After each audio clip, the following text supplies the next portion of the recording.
Shalom, Sergeant Major Chaim Malespin coming at you from our nation's capital, Jerusalem. Yes, I'm on a little break, but I got my uniform on. I'm going back quite soon. And you hear the phrase everywhere, all eyes on Rafah. This phrase is gaining traction, and rightly so. Rafah isn't just the crossing point. It's something that we got to put all of our attention on. It's a festering hub of geopolitical strife and rampant chaos. A festering hub of terror. Look how many tunnels we found. Let's delve into why we need to put our undivided scrutiny on Rafah and why we have to focus on winning there to win this war. Rafah has for a long, long time been infamous as a gateway for Hamas terrorists.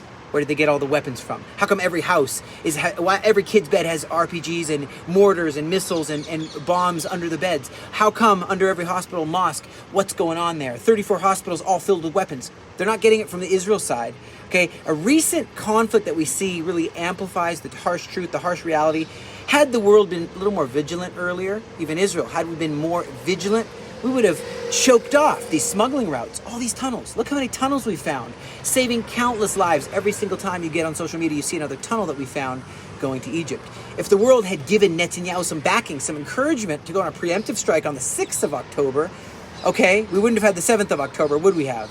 If the world wasn't at peace with Hamas, supporting Hamas, a terrorist entity, so much, you see all those Hamas flags, as a governing entity of Gaza, we wouldn't be where we are right now. Brutal attacks on Israeli civilians, the bombings, the ever-present threat, hailstorm of rockets, many unrelenting hailstorm. Many of these horrors could have been evaded. We could have been averted, curbed, with a timely management over Rafah and the Philadelphia corridor, right? And just making sure the weapons don't come in. Rafah is also Egypt's shadowy edge of maneuvering. Remember, the Muslim Brotherhood started, and Hamas is a branch of the Muslim Brotherhood, started in Egypt. And they have this shadowy maneuvering through tunnels, through covert enforcement and rearming of Hamas to make their terrorist networks flourish throughout Gaza.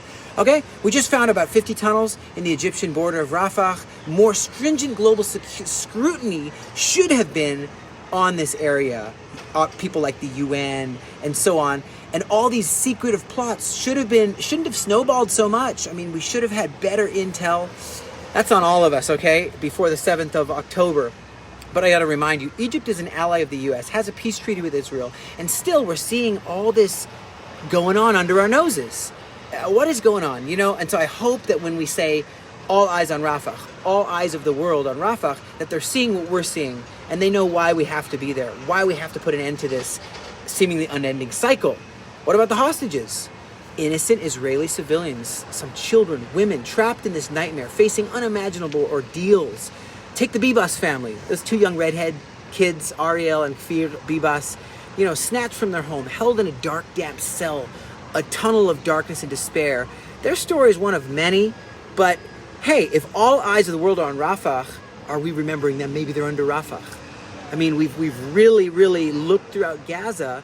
There's still more places to look in Gaza, but it's got to be there unless they're already gone from Gaza entirely. Families have been torn apart, living in perpetual fear, okay, and maybe they found some solace in the international community if they would have acted sooner. The fact they didn't act sooner, it's almost like the international community, the free world, in a way, it feels like they let us down, but there's a chance here to come together.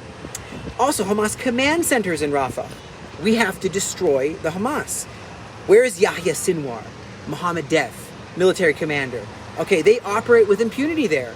That's the real Rafah, a hub of terror. And we've taken Rafah now. You know, we've gone in, we've taken the city, and we've got a lot of work to do to uncover the terror network, the terror organization that's under the city, that took over Gaza City, that took over the whole of that territory. I got news for you.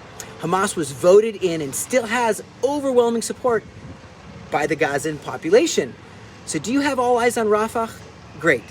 What about an eye on Tehran that sponsored Hamas too? How did the weapons get purchased? Where did the money come from? Came from all over, but also through Qatar, who provides the shield for the Hamas leaders in their country. It's all coming out. It's all coming out right now. Shouted from the roof, what was in secret, in a secret tunnel, is now shouted from the rooftops. The world needs to focus now on Rafah. It needs to hear the silent screams of these hostages for mercy, to be liberated.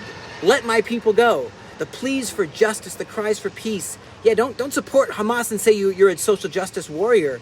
There's a desperate call now for the international community, and it can't fall on silent ears again. This silence isn't just ignorance, it's a deliberate disregard for Israeli suffering, for the suffering of these children under rocket fire, mortar fire all the time. My guys are dying, but we're not going to give up. And I say, fix your eyes on Rafah, the true hub of terror, where the last battalions of the Hamas are.